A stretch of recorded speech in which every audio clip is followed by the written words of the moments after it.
What's up, you lovely people? Now stop being such idiots! Yeah, I'm calling you out because you haven't played Sly Cooper, and it shows. It's honestly so embarrassing. Back in the early 2000s, Sony released this little console called the PS2. Ever heard of it? Yeah, of course you have. This thing sold 8.5 billion units, and there weren't even that many people back then. Very few people have ever questioned the success of this console. We all know why it did well. It had so many awesome games and so few legitimate competitors. Sorry, Nintendo GameCube. But I'm here to argue today that amongst the vast, approachable library of the PS2, there were three driving forces that not only allowed the console to become a hit, but to become a lasting memory in the hearts of all of us. You're not allowed to look at real numbers, get back here. That's right, I believe that the success of the PlayStation 2 is largely due to the three buddy mascot franchises, Ratchet and Clank, Jak and Daxter, and Sly Cooper. Okay, so the last one is only one guy, but it almost feels like a buddy mascot game. It has a turtle. I love all of these games, and I've played most of them time and time again throughout my life, never finding anything productive to do as a member of society, and instead coming up with weird phrases like the golden age of Sony entertainment. As long as you also don't Google dates, the golden age begins with Sly Cooper and the Thievius Raccoonus, released in 2002. Rumor has it that on that day, every planet aligned, except for Jupiter, because it was busy being a little bitch and playing Metal Gear Solid 2.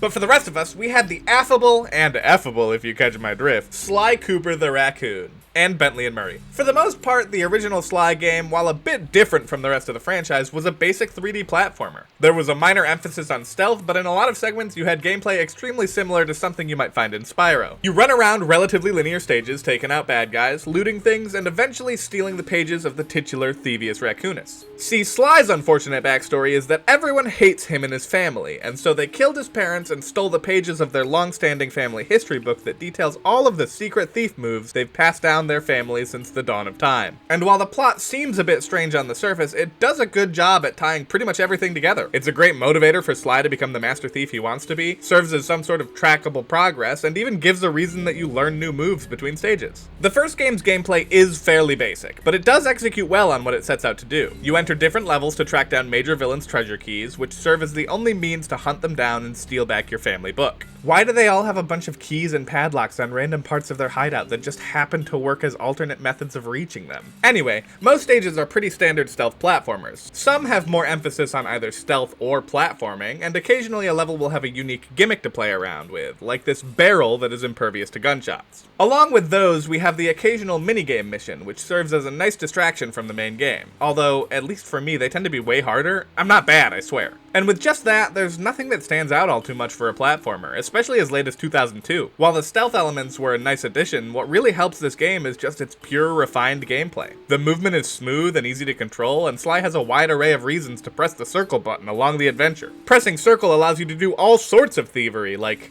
clinging to narrow ledges, climbing up poles and vines, and even landing on narrow gaps. It's all pretty intuitive, to the point that it's honestly weird how often they stop you in your tracks to give tutorials. Aside from jumping and attacking, pretty much everything in the game is activated by pressing circle, so even when they introduce new mechanics, you don't have to think long to figure out how to use them. Or maybe you do. I won't judge. Each platforming stage also has an assortment of clue bottles to collect, and if you can gather them all, Bentley the Brain can figure out the combination to a safe within the same stage. These mostly unlock special moves mapped to the triangle button that can be as minor as a diving attack move and as major as controlling time itself. Yeah, those are just techniques his family had written in their book. It's a pretty fun adventure, even if it does fall a bit into the realm of standardness, but what really sets it apart from its competitors is the dialogue. Every character in this game is fantastically written, with a lot of nuance in their interactions. Sly is the charming Robin Hood type, always cracking sly remarks. Oh! His cocky nature is at odds with the cool and calculated Bentley, and both play a sort of straight man to the capable yet not as bright Murray. I appreciate that none of the characters fall into the very obvious tropes for comedy. Like, Bentley does talk like a nerd sometimes, but they don't tend to follow it up with the punchline of, "I don't get that, speak in English." They still poke fun at him, which does make it feel a bit more natural. And of course, it wouldn't be a charming stealth action game without a love interest for Sly to woo over. And in this case, it's a Romeo and Juliet story, with the love interest being a foxy police officer. I'm not saying I'm attracted to her, I'm saying she's a fox. Carmelita Fox will show up from time to time and chase Sly around some of the more fun stages in the game, but she won't do so without a bit of witty banter between her and Sly. Oh, how romantic! She wants him to pay for his crimes. It's also a bit of a running gag that she never catches Sly, instead showing up after he's dealt with some other villain who she incarcerates in his stead. He's a Robin Hood type, remember? We can't be playing as a bad guy. Another notable element is how seriously the game takes itself when the story tends to be kinda wacky. I mean, the main villain is a giant owl who replaced himself with machinery so that he could live forever and spite the Cooper family for all of time, and was secretly behind the death of every member of the clan. He's so silly. The game is fun, with lots of interesting set pieces to run around and stealth about. They managed to be slightly better than an average platformer, which is more than anyone's ever said about me. And you know what? I kinda like it.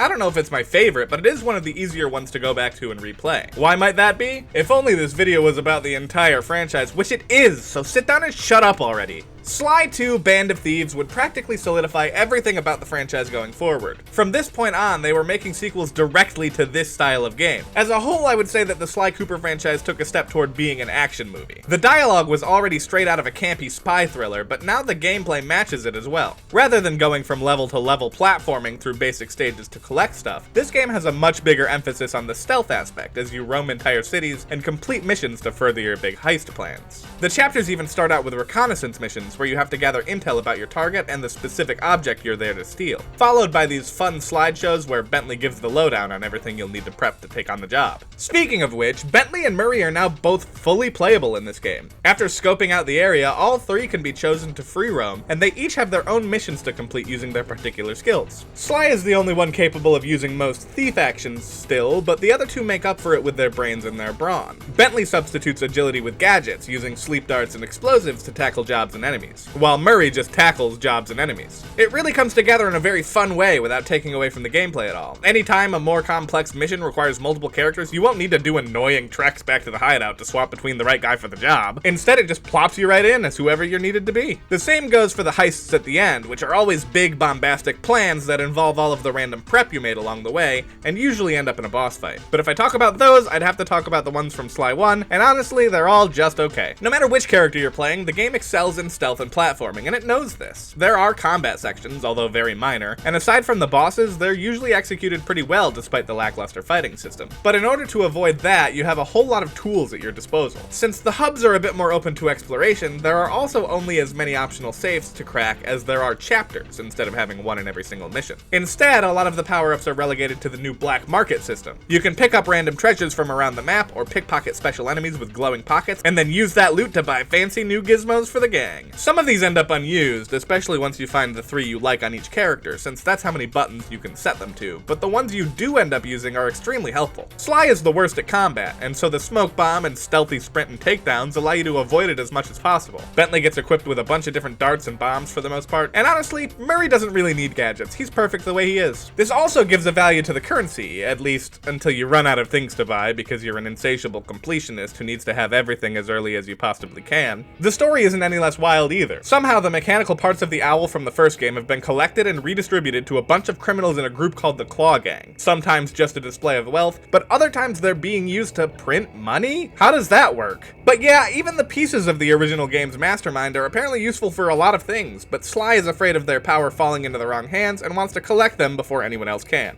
Of course, this ultimately leads to someone else collecting them in a true 2000s action movie twist, and thus, Neela somehow fuses her consciousness with the giant owl to become Klakla, which is a really funny and stupid name for your final villain. No, you don't need to know about her character before then, she doesn't have one. It can be pretty fun going from locale to locale, seeing the sights and of course grabbing the loot. The missions have a fun sense of scope, and the occasional minigames do break up the pacing a bit, just like in the first game. It's honestly really fun, although I do have one minor problem with it. Child me would hate me for saying this, but it's honestly a bit too long. There are 8 chapters and only 5 villains, which especially helps it feel a bit dragged out. It's nothing major, and if you really like the game and want more of it, it's a good thing, because spoiler, the franchise didn't make it much farther. Speaking of which, Sly 3 Honor Among Thieves. Yay. Right off the bat, this game must have learned something from its predecessor, because it only has 5 chapters for its 5 villains, and then another mini chapter with its own villain for a climax. Anyway, the gameplay is almost identical to the previous game. You play as one of 3. Murray is gone? I guess the story matters after all, huh? At the end of Sly 2, Bentley ends up in a wheelchair due to a major accident. Murray blames him himself for not being able to prevent this and goes off on a spiritual journey to find himself. Which means he comes back during the first chapter of the game. I guess they didn't have quite enough heroes to gather, so they needed him to be gone for a bit. That's right, I said heroes to gather. In this game, the main goal is to travel around putting together a crack team of stealth aces for a big job. This means that rather than one overarching thread like the clockwork parts, each area is mostly just do a job for this guy and he'll join you. This does lead to a ton more playable characters, although only the original 3 are still allowed to free roam. But I'm glad they added them, because otherwise there would be just about nothing to talk about. Most of the Sly DNA had been figured out at this point, and the last 3 games are so extremely similar that I might even be onto something, who knows. Again, as a child, I loved more characters, which means that Sly 3 was automatically my favorite. I was bummed that it wasn't as long as the second one, and now as an adult, both of those things are my least favorite parts of the games. The extra characters are fine, they certainly do the jobs they're meant to do. They're very limited, but only exist in stages built for them, so everything works out. But they're certainly not as well crafted as the original 3, so I'll talk about them instead. Bentley is in a wheelchair now, which ironically makes him more mobile than before. He feels a bit faster, but also he has a decent melee attack, the ability to hover across gaps, and a whole bunch of fancy tech slapped onto his wheelchair itself. On the other hand, Murray is now more spiritual, and that means he can turn into a ball? For both of our sakes, I'm moving on. The rest of the squad almost fills in the minigame gaps, almost literally in the case of Penelope, who you never control directly, and instead she just controls all the RC car missions and whatnot that existed in Sly 2, but for some reason now we need a new expert. I guess it's significant that you get to play as Carmelita occasionally. She isn't necessarily part of the gang, she's just plot relevant, and that's enough for her. Other than that, Sly 3 feels like a continuation of the second game. It's definitely good, and I like the gameplay loop enough to play more of it, but it wasn't exactly the most innovative game in the franchise, something I would also say about the next title. After Sly 3, the original studio gave up on the sneaky raccoon. After Sucker Punch dropped him, it didn't seem likely that we would ever get another game, even with the massive cliffhanger they left for us. But eventually Sanzaru Games stepped up and made the game we had all been waiting for.